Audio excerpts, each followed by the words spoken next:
All right. Well, welcome back, everybody, to A Pair of Sympathetics. My name is Jim Wisniewski. I am a life and health coach, certified health and life coach, living in Los Angeles, California. And with me today, as always, is my beautiful sister.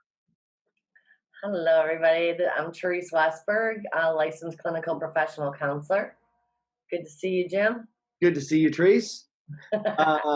Today, as always, which I love, is we've got some suggestions from people of things that might be good to talk about. And one of the things that some of my clients are dealing with right now is going back to work. Uh, the anxiety that is accompanying everything that entails, from commuting to dealing with coworkers to people treating going back to work differently, to some people wanting to go back to work, to some people not wanting to go back to work. Um, and I think there are a lot of emotions around this. Our lives Yeah. have been crazy, crazy altered for the last couple of months, and now we're heading back. Like someone's going to work and they're going, "Oh, I really want to be here. I'm ready to work. I'm ready to get going." And some people are coming back to work going, "Ooh, people, that's so great. There's people here. Let's just talk." And some people are going to work going, "I don't want to be here. Mhm. I figured out my life in a way that I really enjoyed, and now I'm back at work again, and I'm back in the rat race." Right. Like a lot of people just found that life balance that they've been missing for all these years and just learned to really appreciate that to say, whoa, I can work and exercise and make dinner and visit with my kids. Yeah, And then that's taken away again. And they have to find that need that go back to the old balance that now they're realizing is really out of balance. So yeah, that's yeah. one thing. And how do you find that? How do you find that balance back?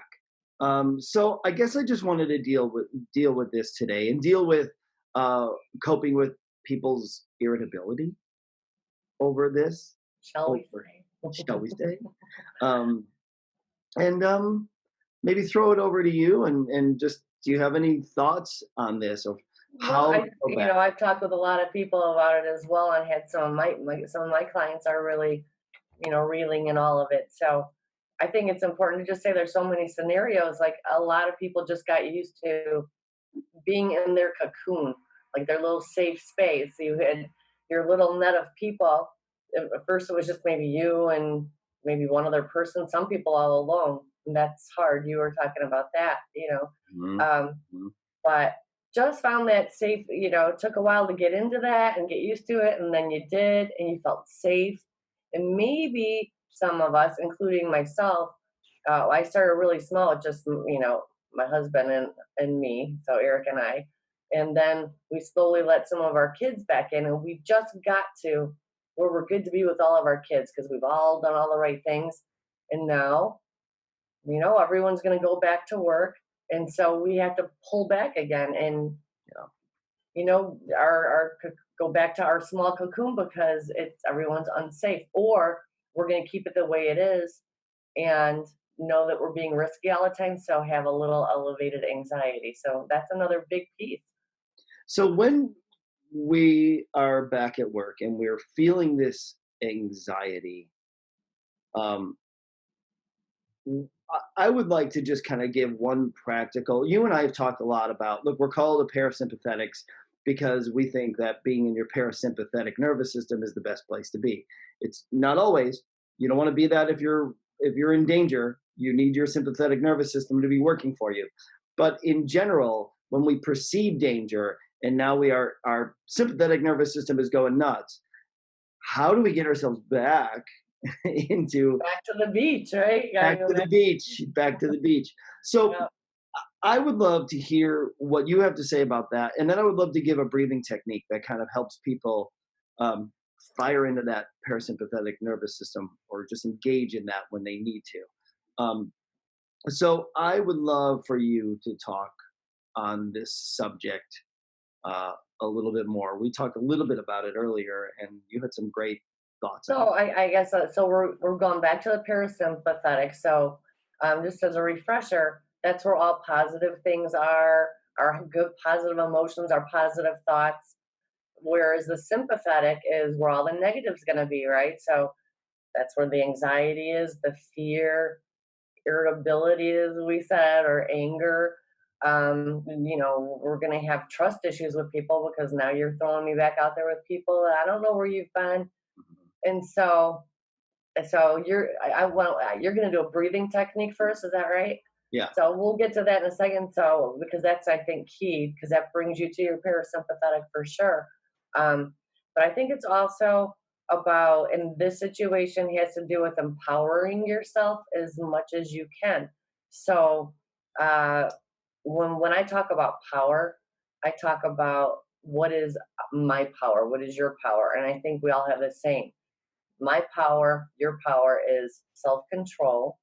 And when I say that, I just mean I control my thoughts. So you can give me a thought. I get to decide how I think about that. If I don't like it, I could toss it out and pick a new one. But once I have my thought, then I get to decide how I react to it, how I behave. So I have that power. So put me in the work situation where there's, all this heightened anxiety. I'm going to do my best to control the parts I can. I'm going to bring my hand sanitizer. I'm going to wear my mask. I'm going to bring my wipes and clean out down my area. I'm going to touch things with my wipes. I have control over that. The And the distance. second part of my power, yeah, is going to be my voice. If we don't use our voice, we don't have power because we don't let people know what we need and how they could help us. So we might set people up to fail us if we just stay silent. And Right. you were saying this. Can I What speak was, on? Yeah. Wait, yeah. because I feel like our human nature is to be polite, Mm-hmm. right? And sometimes that politeness. Now that doesn't mean that we can't use our voice in a polite manner, but we can be too polite, which causes many. I mean, people have been attacked because they're too polite. They sense the danger. They don't want to hurt someone's feelings. They know this doesn't feel right, and something bad happens.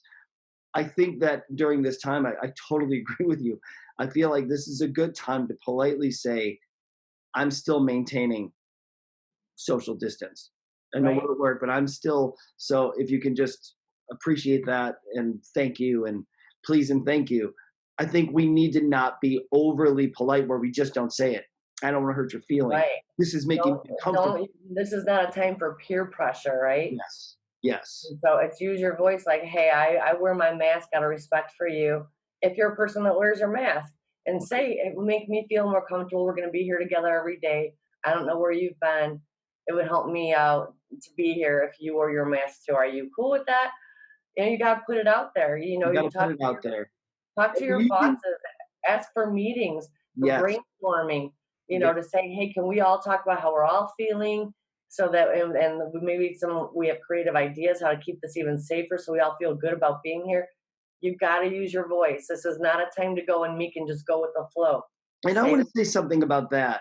Using your voice or talking or reaching out is actually a sign of strength. It's not no, a it, sign of weakness. Use your voice. You'll feel better that you use your voice. Um, Anything else you want to say on that?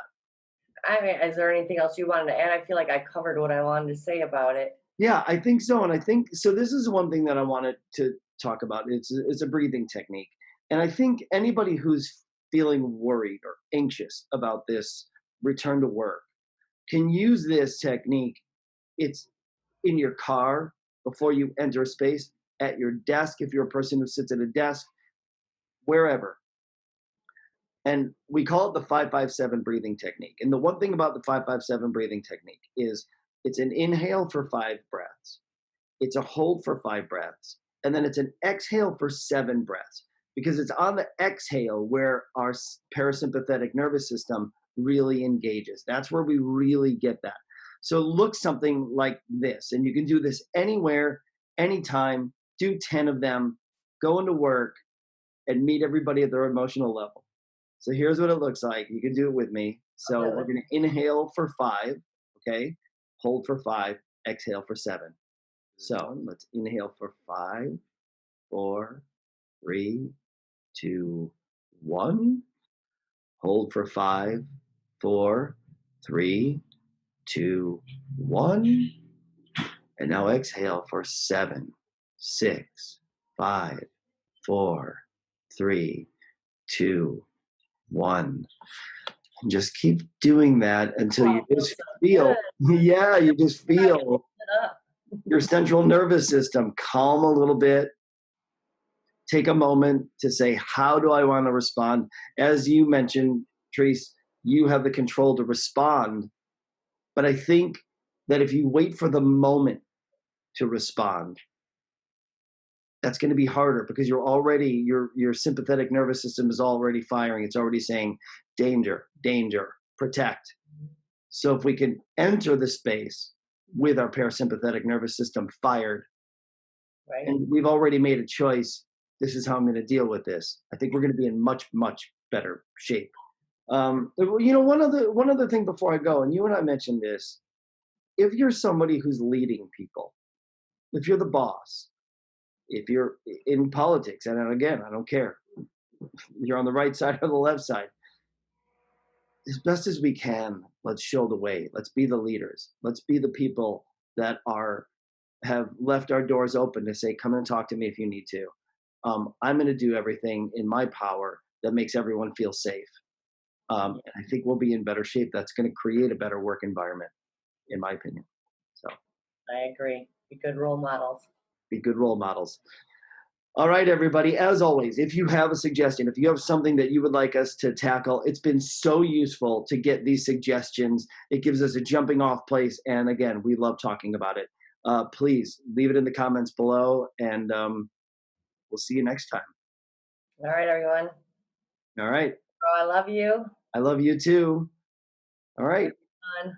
Bye. Mwah. Mwah.